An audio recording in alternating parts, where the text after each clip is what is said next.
말씀은 신약 성경입니다. 신약 성경 요한복음 15장 1절에서 8절까지 말씀을 보시겠습니다. 요한복음 15장 1절에서 8절까지 우리 찾으셨으면 한 음성을 읽도록 합니다. 함께 읽습니다. 시작. 나는 참 포도나무요 내 아버지는 농부라. 물은 내게 붙어 있어 열매를 맺지 아니하는 가지는 아버지께서 그것을 제거해 버리시고 무릇 열매를 맺는 가지는 더 열매를 맺게 하려 하여 그것을 깨끗하게 하시느니라. 너희는 내가 일러준 말로 이미 깨끗하여졌으니 내 안에 거하라. 나도 너희 안에 거하리라. 가지가 포도나무에 붙어있지 아니하면 스스로 열매를 맺을 수 없음같이 너희도 내 안에 있지 아니하면 그러하리라. 나는 포도나무요 너희는 가지라. 그가 내 안에 내가 그 안에 거하면 사람이 열매를 많이 맺나니 나를 떠나서는 너희가 아무것도 할 수 없음이라. 사람이 내 안에 거하지 아니하면 가지처럼 밖에 버려져 마르나니 사람들이 그것을 모아다가 불에 던져 사르니라. 너희가 내 안에 거하고 내 말이 너희 안에 거하면 무엇이든지 원하는 대로 구하라. 그리하면 이루리라. 너희가 열매를 많이 맺으면 내 아버지께서 영광을 받으실 것이고 너희는 내 제자가 되리라. 아멘. 코로나 상황 속에서도 예배의 자리로 나오신 한 분 한 분을 주님의 이름으로 사랑하고 또 축복하고 환영합니다. 8월은 영광을 주제로 계속 말씀을 전하고 있습니다. 우리 문장님 기도하셨듯이 특별히 교회의 영광이 회복되도록 그렇게 기도할 수 있기를 바랍니다. 오늘 설교 제목은 열매로 주님께 영광을 이렇게 정했습니다. 복음서, 사복음서에 보면은 비유가 약 한 40가지가 이렇게 등장을 하고 있습니다. 성경 속에는 인간의 논리나 이성이나 또 상식을 뛰어넘는 그런 신비적인 내용들이 많이 있습니다. 읽어도 이게 무슨 뜻인지 잘 이해가 되지를 않는 것들이 참 많다라는 것입니다. 그래서 예수님께서는 성중들에게 쉽게 이해할 수 있도록 비유를 들어서 그렇게 설명을 하신 것입니다. 실제로 예수님께서 하신 말씀 가운데 이렇게 비유를 보시면은 여러 가지 그런 비유들이 이렇게 나옵니다. 그물, 물고기, 가루, 또 누룩, 그리고 알곡, 가라지 이런 등등의 그런 비유들은 당시 이 팔레스타인 그런 여러 사람들의 그 생활 그런 풍속 속에서 접할 수 있는 그런 소재들이었습니다. 그래서 예수님께서 이런 비유를 들어서 설교를 하시면은 사람들의 귀에 쏙쏙 그렇게 들어올 수가 있었던 것입니다. 오늘 본문은 포도나무 비유입니다. 예수님께서 제자들에게 하신 그런 말씀이 됩니다. 예수님께서 이 포도나무 비유를 들어서 제자들에게 실제적으로 꼭 하시고 싶었던 그런 말씀들이 있으셨다라는 것입니다. 이제 예수님은 곧 온 인류의 그런 구원의 확증한 그런 사명을 감당하기 위해서 성취하기 위해서 이제 제자들의 곁을 떠나셔야만 했습니다. 어떤 면에서 보면은 물리적 거리를 만드시는 분은 예수님이셨다 그렇게 말할 수가 있습니다. 예수님이 제자들의 곁을 떠나가는 것입니다. 이런 상황 속에서 예수님은 제자들에게 신앙적인 거리, 믿음의 거리, 영적인 거리는 두면 안 된다라고 하는 그런 간절한 가르침을 주기 위해서 오늘 이 포도나무라고 하는 이 비유를 들어서 말씀을 하셨다라는 것입니다. 생각, 마음, 행동에 있어서 주님과 거리를 두면은 안 된다라는 것을 오늘 말씀하시고자 오늘 이 비유를 말씀하시는 것입니다. 이사야 5장에 보시면은 포도원의 노래라고 하는 부제가 이렇게 붙어 있습니다. 구약 성경에서 포도나무나 포도원은 이스라엘 민족을, 이스라엘 백성들을 상징을 합니다. 이스라엘은 하나님께 선택을 받은 극상품, 최상품의 포도나무였습니다. 그러나 그들은 안타깝게도 들포도, 머루를 생산하는 그런 포도나무가 아니라 들포도 나무가 되고 말았다라는 것입니다. 이는 하나님의 기대를 저버린 결과이고 하나님의 백성의 자리를 이탈한 그런 결과였다라는 것입니다. 하나님의 기대를 저버리고 이탈하니까 그 상품 포도나무가 들포도를 맺게 되었다라고 하는 것이 바로 이스라엘의 불행한 역사다라는 것입니다. 자, 요한복음 15장 1절은 이렇게 시작을 합니다. 나는 참 포도나무요 내 아버지는 농부라 이렇게 말씀을 하시고 5절에 보시면은 너희는 가지라 이렇게 말씀을 하고 있습니다. 즉 하나님은 농부이시고 예수님은 포도나무시고 제자들 우리들은 가지다라는 말씀을 하고 있습니다. 자, 여기 보시면은 예수님이 포도나무이신데 그냥 포도나무가 아니고 참 포도나무이다 그렇게 말씀을 하십니다. 여기 이 참에 해당되는 것은 몇 가지 해석이 가능합니다. 이 첫 번째는 거짓, 가짜의 반대 개념으로서 참을 말하는 것입니다.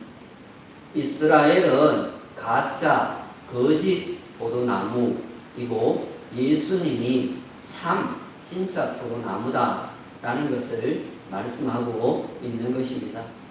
두 번째는 불완전에 대조되는 완전의 의미로서 참입니다. 이스라엘은 불완전한 포도나무였고 예수님은 완전한 포도나무시다라는 것을 말씀하고 있는 것입니다. 세 번째는 그림자에 대비되는 실물로서 참을 말합니다. 이스라엘은 나무의 포도나무의 그림자에 불과하다는 것이고 예수님이 실물이다라는 것입니다. 포도나무에도 나무가 있으면 실물이 있고 그림자가 비춰지지요.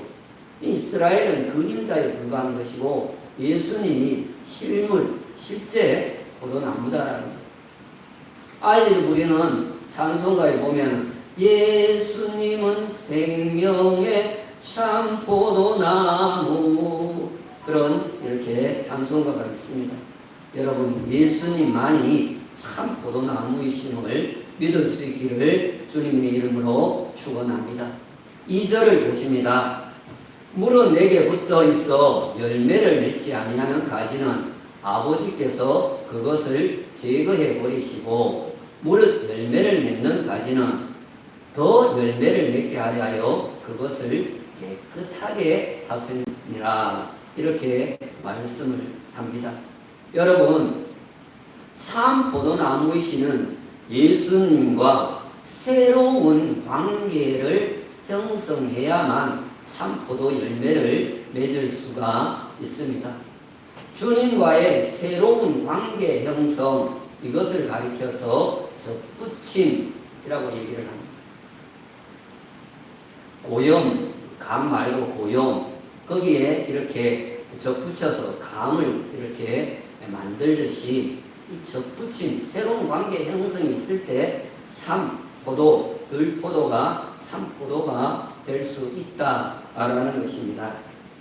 제자들도 이스라엘 사람들이라서 들포도였지만 예수님께 접붙임을 받게 됨으로 인해서 참 포도로 이렇게 만들어지게 된다라는 거죠. 자, 여기 보시면은 예수님을 참 포도나무로 인정하지 않고 붙어 있지 않고 열매를 맺지 않는 그 가지는 농부이신 하나님 아버지께서 제거해 버리신다, 이렇게 말씀을 합니다. 전지, 전정, 즉 가지치기를 말하는 것입니다. 붙어 있지 않고 열매가 없으면은 가지치기를 당하게 된다는 거예요. 아마 이 말씀을 들을 때 가룟 유다는 가슴이 뜨끔했을 거예요.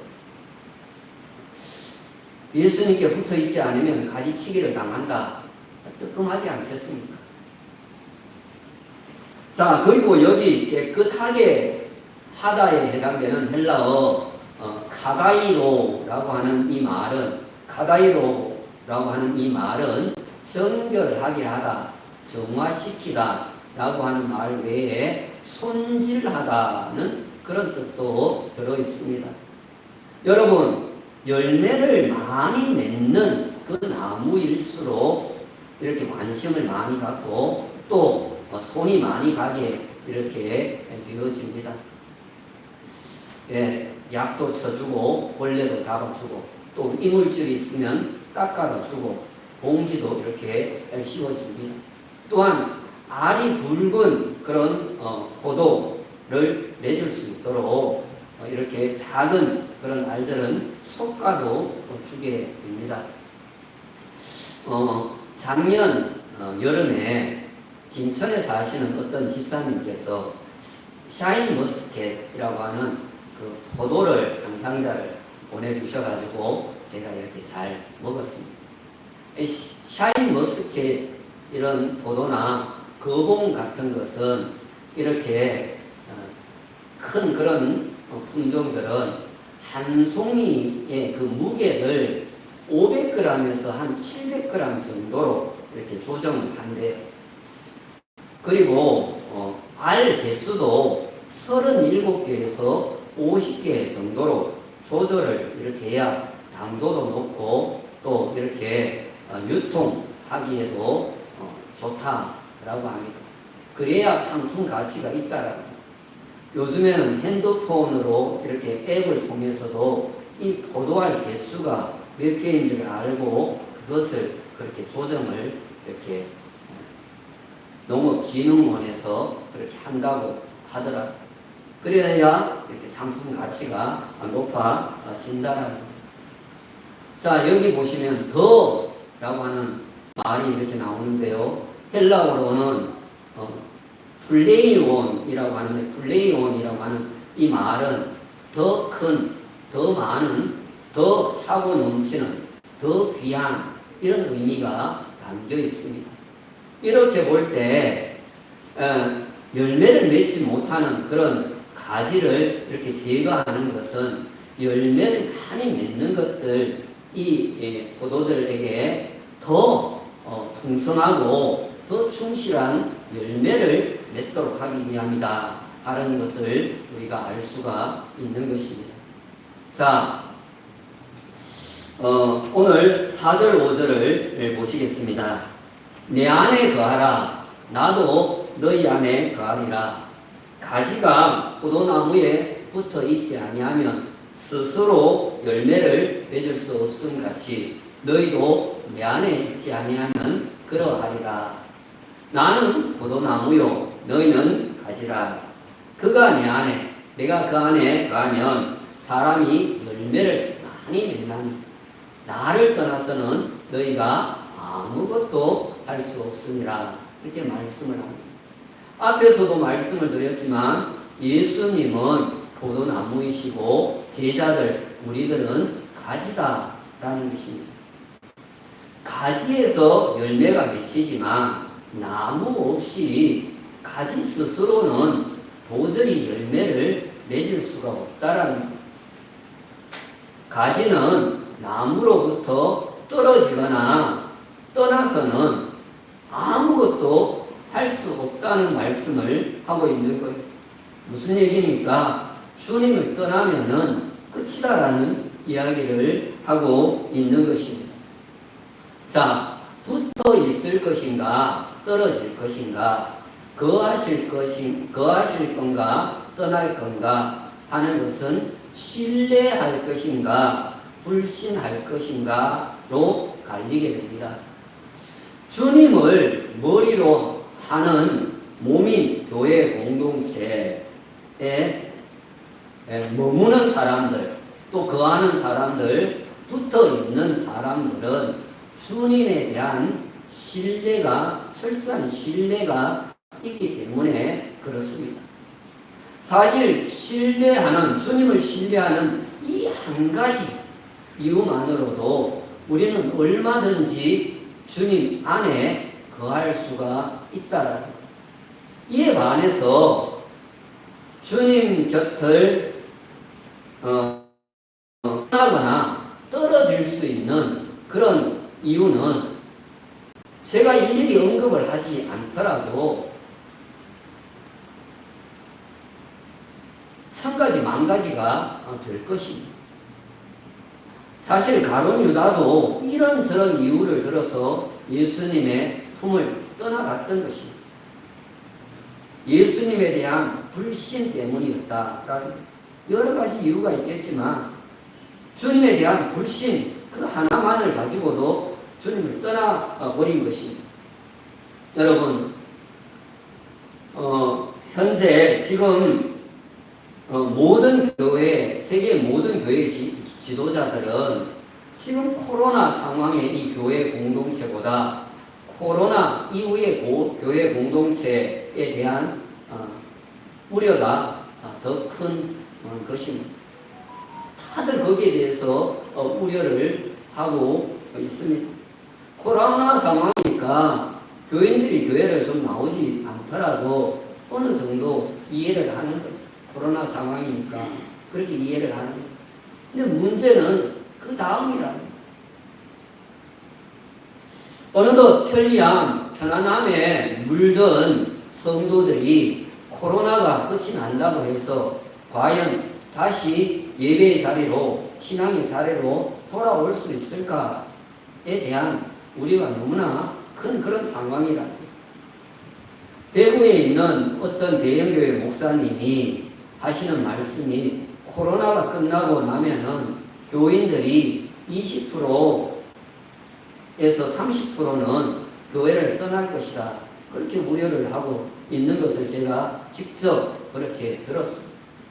상황이 그 정도로 정말 암울한 그런 상황으로 흘러가고 있는 것입니다.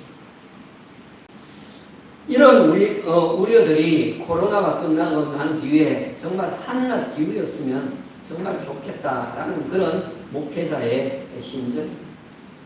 정말 그것이 하나의 기후로 끝났으면 너무너무 좋겠다라는 그런 마음인 것입니다. 여러분, 거하는 것은 지속성을 의미합니다. 가지가 열매를 맺기 위해서는 포도나무에 계속해서 붙어 있어야만 합니다. 제자들이 주님께 계속해서 교제를 이렇게 나누고 있어야 하는 것과 같은 것입니다. 그래야 영양분을 계속해서 공급을 받을 수가 있는 것입니다. 또한 거하는 것은 관계성입니다. 나무와 가지는 생명으로 서로 연결된 관계입니다. 마치 어머니와 태아가 탯줄로 연결된 그런 생명의 관계와 같은 것입니다. 태아가 탯줄이 끊기면은 죽는 것, 어머니 뱃속에 있을 때의 상황을 말하는 것입니다. 뱃속에 있을 때 태아가 탯줄이 잘리면은 뱃속에서 죽는 것. 마찬가지로 제자들과 예수님과의 관계는 생명으로 연결된 그런 관계입니다. 그 누구도 끊을 수 없는 사랑의 관계였다라는 것입니다. 우리 모두도 참나무 되시는 예수님과 지속적인 깊은 사랑의 이 관계를 이어갈 수 있는 그런 큰 믿교의 성도들이 되기를 간절히 축원합니다. 자, 그런데 오늘 15장 6절을 보십니다. 사람이 내 안에 거하지 아니하면 가지처럼 밖에 버려져 말라지나니 사람들이 그것을 모아다가 불에 던져 사르니라. 이렇게 말씀합니다. 여러분, 포도나무는요 관상용도 아니고 목재용도 아닙니다.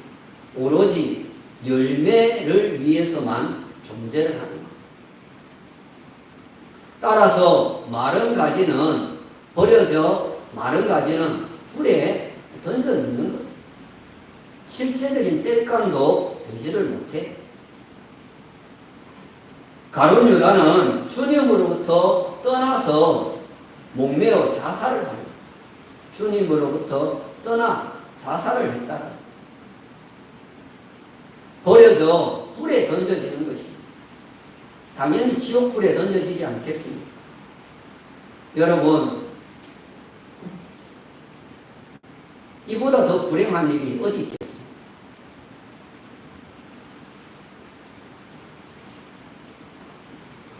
(7절을) 봅니다.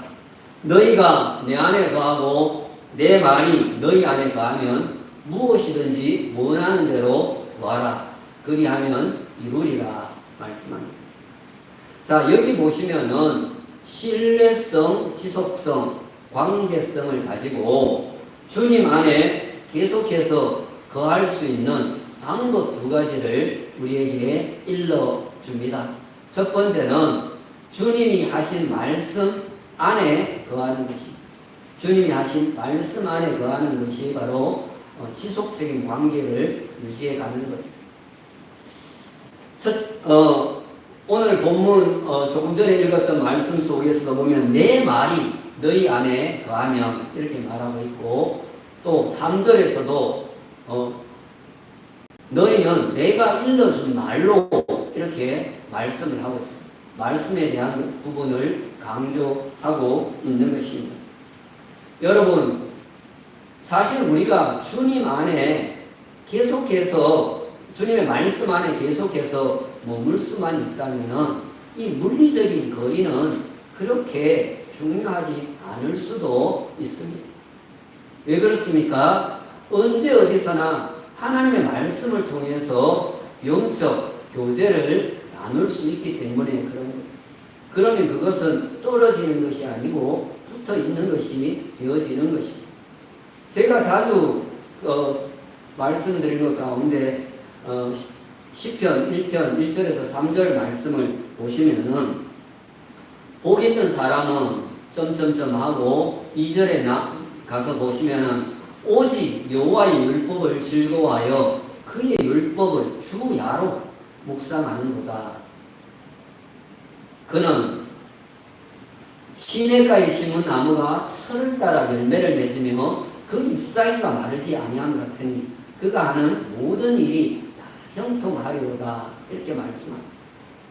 하나님의 말씀을 주야로 항상 묵상하는 그 사람이 그렇게 된다라는 것입니다.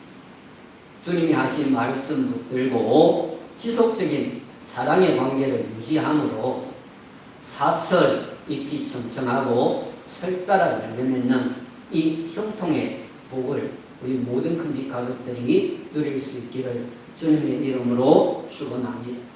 둘째는 기도로 주님과 교제를 하는 것입니다. 오늘 7절의 후반부를 보시면 무엇이든지 원하는 대로 구하라. 그리하면 이루리라. 이렇게 말씀을 하고 있습니다. 여러분, 물리적 거리가 있어도 주님과 기도로는 얼마든지 대화가 가능하다라는, 요즘에 핸드폰 하나로도 정말로 수천리 수만리 떨어진 사람과 교제가 되지 않습니다. 한마디만 하면은, 문자 하나만 넣으면은 물건이 집 앞에 턱턱 와 있습니다. 이 물리적 거리가 문제가 되지를 않는 거죠. 그래서 주님께서 십자가에 달려 돌아가시고 부활 승천하시고 나서 함께 할 수 없는, 제자들과 함께 할 수 없는 그런 상황이었지만 제자들은 마가 요한의 다락방에 가서 간절히 기도하다가 성령의 충만함을 받고 능력 있는 종들이 될 수가 있었습니다. 여러분, 이루어지는 것이 열매인 거예요. 이루어지지 않으면 열매가 아닌 거예요. 이루어지는 것이 열매인 거예요. 무엇이든지 구하라, 그리하면 이루리라, 그렇게 말씀하지 않습니까? 여러분, 언제 어디서나 기도를 통해서 하나님과 접속함으로 이루는, 무엇이든지 다 이루는 이 열매 있는 신앙생활을 할 수 있게 되기를 주님의 이름으로 축원합니다. 이제 8절을 보시고 오늘 말씀을 마무리를 하려고 합니다. 너희가 열매를 많이 맺으면 내 아버지께서 영광을 받으실 것이요 너희는 내 제자가 되리라, 이렇게 말씀을 하고 있습니다. 여러분, 시골에 있는 학생이 서울의 명문 대학을 들어간다는 것은 정말 하늘의 별 따기만큼 어렵습니다. 그런데 어느 집 자식이 S대에 들어갔다고 합시다. 대번에 동네 어귀에 대문짝만한 큰 현수막이 있거든요. S사에 취직을 했다 하더라도 큰 현수막이 걸립니다. 7급 공무원이 되었다고, 합격했다고 해도, 취직했다고 해도 여러분 큰 현수막이 걸립니다. 군수가 되었다고 해도 대문짝만한 현수막이 걸립니다. 자식의 영광이고 또 부모의 영광이 되는 것입니다. 부모의 영광이 또 자식의 영광이 되어지는 것입니다. 거기에 더해서 동네의 영광도 되어지는 것입니다. 물론 세상의 영광이 곧 하나님이 기뻐하시는 영광과 꼭 연결되어지는 것은 아닐 수가 있습니다. 세상적으로는 성공하고 잘 됐어요. 그런데 그게 하나님 기뻐하는 영광은 분명히 아닐 수가 있습니다. 중요한 것은 하나님이 기뻐하는 열매를 맺는 것입니다. 하나님이 기뻐하는 열매들이 있습니다. 성경 속에는 하나님이 기뻐하는 여러 열매들이 있습니다. 마태복음 3장 8절에 보시면 회개에 합당한 열매가 있습니다. 에베소서 5장 9절에 보시면 빛의 열매가 있습니다. 빌립보서 4장 17절에 보시면 풍성한 열매가 있습니다. 히브리서 13장 15절에 보시면 입술의 열매, 즉 찬송의 열매도 있습니다. 야고보서 3장 17절에 보시면 선한 열매가 있고 18절에는 의의 열매가 나옵니다. 갈라디아서 5장 22절과 23절에는 성령의 9가지 열매도 나옵니다. 자, 그런데 여러분, 하나님이 기뻐하시는 열매들은 성도로서 변화된 인격과 성품을 통해서 새롭게 빚어지는 열매들을 말합니다. 특히 갈라디아서 5장 22절과 23절에 보시면은 오직 성령의 열매는 사랑과 희락과 화평과 오래 참음과 자비와 양선과 충성과 온유와 절제니 이 같은 것을 금지할 법이 없다, 그렇게 말씀하고 있습니다. 이런 열매들은 성령 충만한 사람들의 변화된 인격과 성품을 통해서 맺어지게 되는 거예요. 겉으로 보면 아무것도 아닌데요, 최고의 열매이고 이런 열매를 맺기가 어렵다. 이런 열매들을 맺을 때 하나님이 기뻐하시고 하나님께 영광이 되어지는 것입니다. 여러분, 예수 믿는 사람들은 정말 다르네. 예수 믿고 정말 달라졌네 라고 할 때 그것이 하나님께 영광이 되고 자신에게 영광이 되고 교회의 영광이 되고 세상 사람들에게도 영광을 드러낼 수가 있는 것입니다. 세상에 부자 됐네. 예수 안 믿는 사람도 부자 될 수 있지 않습니다. 이런 성령의 귀한 열매들, 좋은 성품들, 인격들은 예수 믿어서 변화될 때 그것을 통해서 사람들에게 영광이 된다는 것입니다. 그러나 무엇보다도 하나님이 가장 기뻐하는 그런 열매는 전도의 열매일 것입니다.